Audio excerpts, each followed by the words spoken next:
हाँ जी, एक सामान्य सा सवाल है कि हम किसी विषय को बहुत अच्छे से पढ़ के जाते हैं, परीक्षा में उससे प्रश्न भी पूछे जाते हैं, लेकिन हम उन प्रश्नों को हल नहीं कर पाते हैं। मतलब हम उसमें फँस जाते हैं। तो यकीन मानिए अभी आपको ये नहीं पता कि उस विषय को पढ़ना कैसे है, यानी आपकी जो पढ़ने की विधि है, वही समस्या है। तो उसको समझने का प्रयास करेंगे आज की इस वीडियो में। जैसे चलिए चलते हैं संविधान सभा भवन नई दिल्ली। क्या करेंगे यहाँ पर हम विजुलाइज करने का प्रयास करेंगे प्रक्रिया को। किस चीज की प्रक्रिया? वो प्रक्रिया है संविधान निर्माण की प्रक्रिया। यानी हमारे संविधान का निर्माण कैसे हुआ था, इस प्रक्रिया को हम आज विजुलाइज करने का प्रयास करेंगे। तो इस प्रक्रिया को समझने के लिए हमने 4 भागों में विभक्त किया है। पहला है संविधान सभा, दूसरा है उद्देश्य, तीसरा है कार्यवाही और चौथा है स्रोत। तो संविधान सभा को समझने के लिए यानी एक ही पूरी प्रक्रिया को हमने 5 अलग-अलग भागों में विभक्त किया है। वो ऐसा इसलिए क्योंकि वो अलग-अलग स्थितियाँ थी, अलग-अलग स्थिति के हिसाब से हम इसको समझने का प्रयास करेंगे। ये एक व्यवस्थित तरीका होता है किसी भी विषय को समझने का। जब हम सभी पहलुओं को एक ही धागे में पिरोने की कोशिश करते हैं, तो इस तरीके का जो प्रश्न है, जो एग्जाम में आते हैं, परीक्षा में पूछे जाते हैं, हम उसमें नहीं फंसते हैं। दूसरा होता है कि किसी भी विषय को जब आप पढ़ना शुरू करते हैं, तो उस विषय का आधार क्या है आपके मन में। जैसे जब हम इन दो को पढ़ेंगे तो हमारा जो आधार होगा वो अलग होगा और इसके बाद का जो आधार होगा वो अलग होगा। वो इसलिए क्योंकि 1940 से पहले जो स्थिति थी वो अलग थी। यानी उस समय जो ब्रिटिश गवर्नमेंट थी वो ज्यादा पावरफुल थी और वो भारतीय नेताओं को सामान्य नागरिक की तरह ट्रीट करती थी। दूसरा 1940 के बाद यानी जैसे 1939 में दूसरा विश्व युद्ध शुरू हुआ, तो ब्रिटिश गवर्नमेंट को ये पता चल चुका था कि हमें अगर पूरे संसाधनों के साथ, पूरी क्षमता के साथ अगर हमें दूसरे विश्व युद्ध में लड़ना है, तो हमें भारतीयों का समर्थन चाहिए होगा, यानी भारतीय नेताओं का साथ हमें चाहिए होगा। इसलिए उनका जो रवैया था वो भारतीय नेताओं के प्रति बदल चुका था, तो ऊपर की जो स्थिति थी वो अलग थी। तो चलिए 1934 से पहले जो अनौपचारिक मांग थी, अनौपचारिक का मांग का मतलब जिस मांग को कभी प्रभावित ही नहीं कर पाई, जो जैसे सबसे पहले 1895 में बाल गंगाधर तिलक ने स्वराज्य विधेयक के माध्यम से संविधान की और संविधान सभा की मांग रखी थी। उसके बाद 1916 में होम रूल लीग के माध्यम से यानी बाल गंगाधर तिलक ने एनी बेसेंट के साथ जो आंदोलन शुरू किया था उसमें इसी बात को दोबारा दोहराया था। उसके बाद 1922 में एक बार महात्मा गांधी ने कहा था कि संविधान सभा और संविधान का निर्माण जो होगा वो भारतीयों की इच्छा से होगा। ये वक्तव्य महात्मा गांधी के थे, इसको बार बार पूछा भी जाता है एग्जाम में। 1928 में मोतीलाल नेहरू ने नेहरू रिपोर्ट में और 1929 में जवाहरलाल नेहरू ने लाहौर सम्मेलन में इस बात को दोबारा उठाया। तो उसके बाद हम पहुंचते हैं औपचारिक मांग पे, यानी 1934 से 1940 के बीच में वो मांगे जब जिसको मतलब ब्रिटिश गवर्नमेंट को जो थोड़ा प्रभावित कर पाई। जैसे संविधान सभा के गठन का जो विचार था, सबसे पहला जो विचार था वो रखा था एम एन रॉय ने, और एम एन रॉय एक साम्यवादी विचारधारा के नेता थे। उन्होंने सबसे पहले विचार रखे थे। उसके बाद 1935 में पहली बार भारतीय राष्ट्रीय कांग्रेस ने संविधान निर्माण की जो मांग थी, गठन की जो मांग थी संविधान सभा की, उसको माना था।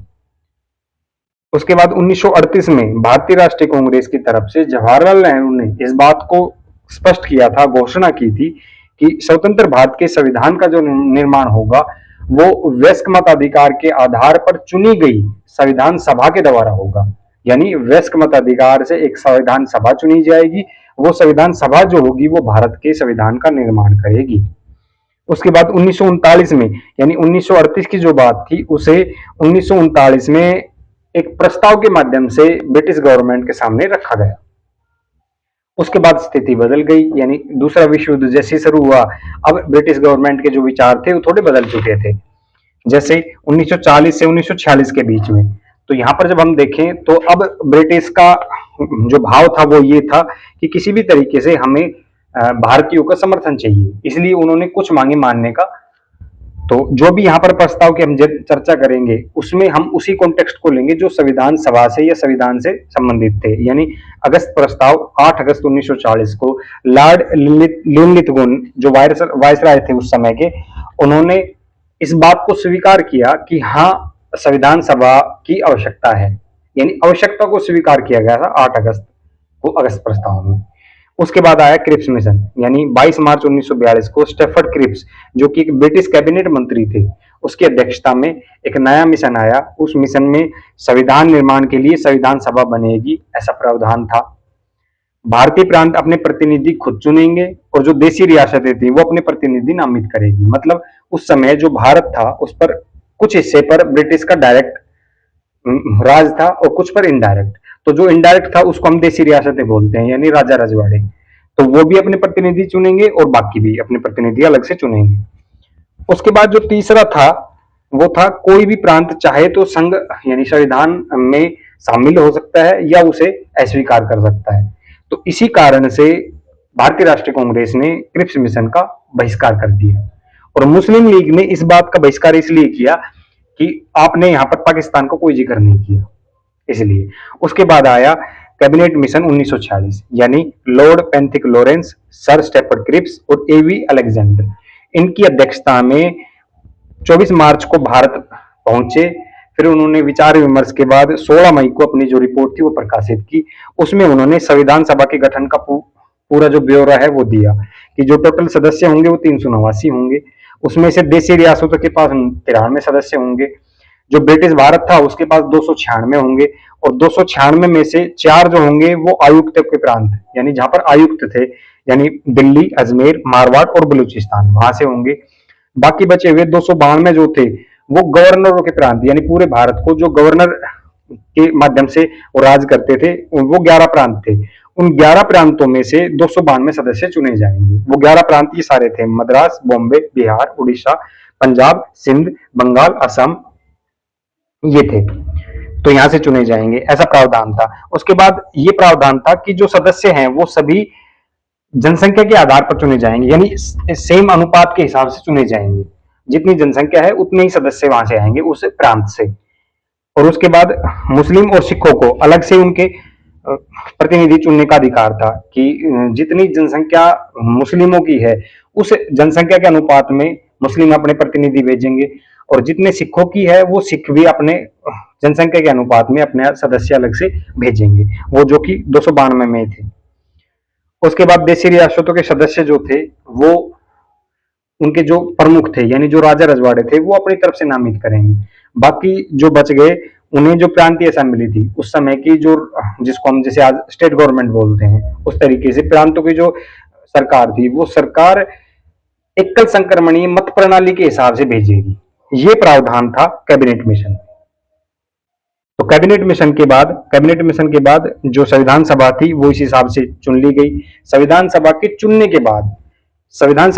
के बाद स्थितियां इस तरीके से बदली कि एक तरफ तो संविधान के निर्माण का जो कार्य था वो शुरू हो चुका था, यानी भारतीय राष्ट्रीय कांग्रेस जो थी उन्होंने अपना पहला, दूसरा, तीसरा जो सत्र था संविधान सभा के निर्माण का वो एक तरफ वो चल रहा था। लेकिन दूसरी तरफ मुस्लिम लीग जो थी वो इन सत्रों का बहिष्कार कर चुकी थी।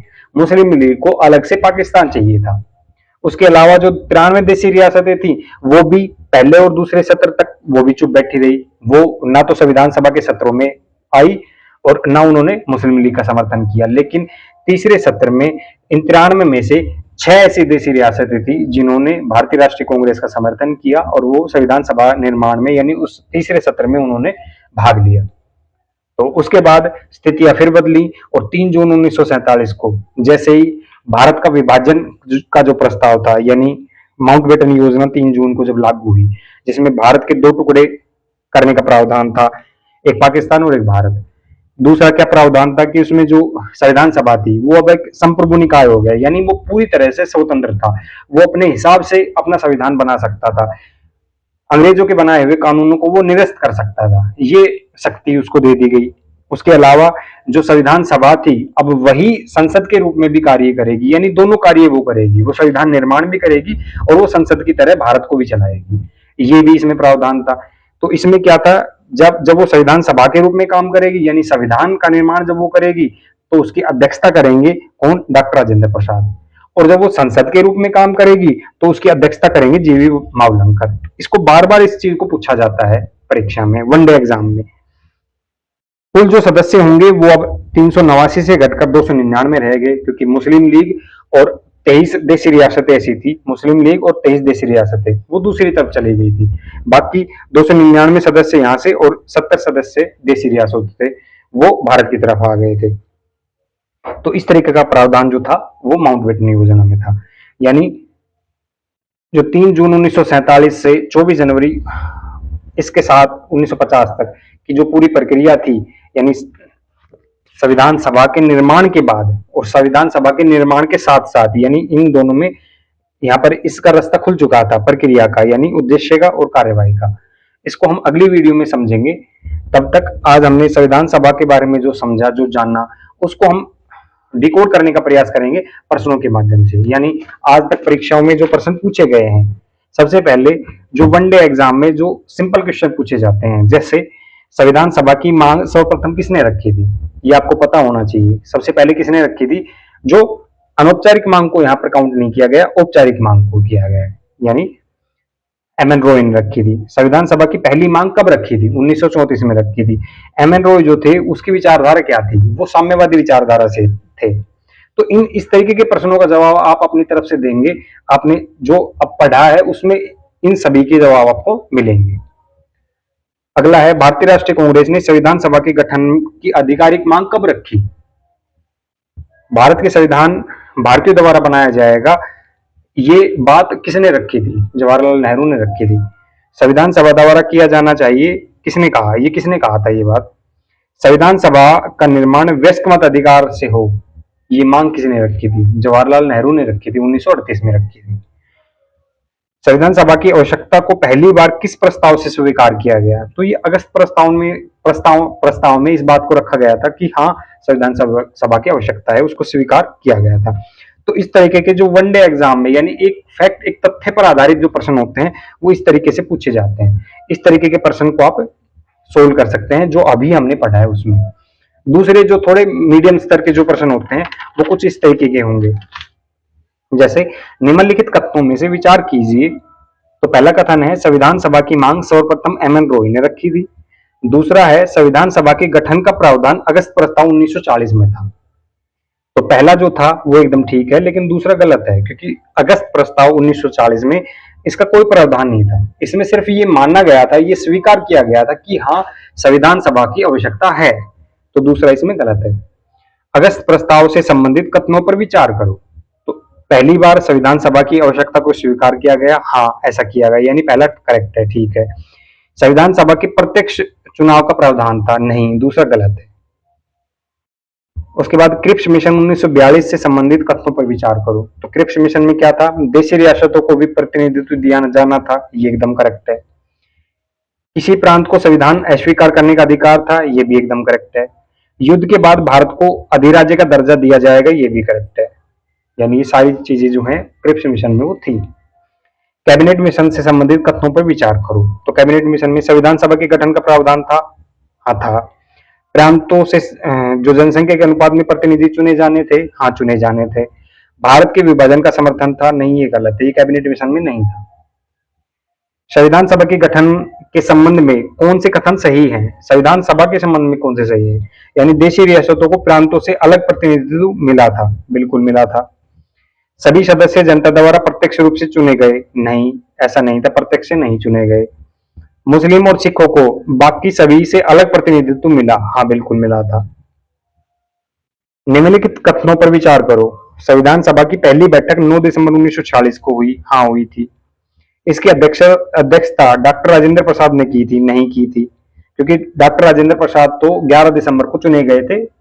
उससे पहले जो अस्थायी अध्यक्ष थे उन्होंने की थी, जो डॉक्टर सच्चिदानंद सिन्हा थे उन्होंने। तीसरा है, सिर्फ मुस्लिम लीग ने इससे भाग नहीं लिया था, नहीं, ये भी गलत है, क्योंकि मुस्लिम लीग के साथ साथ जो 93 देशी रियासतें थी उन्होंने भी संविधान सभा के निर्माण में, यानी पहले और दूसरे सत्र में भाग नहीं लिया था। तो इसी तरीके से अगर आप जानना चाहते हैं, समझना चाहते हैं, तो आप आ सकते हैं स्वाध्याय पाठशाला पर। Thank you.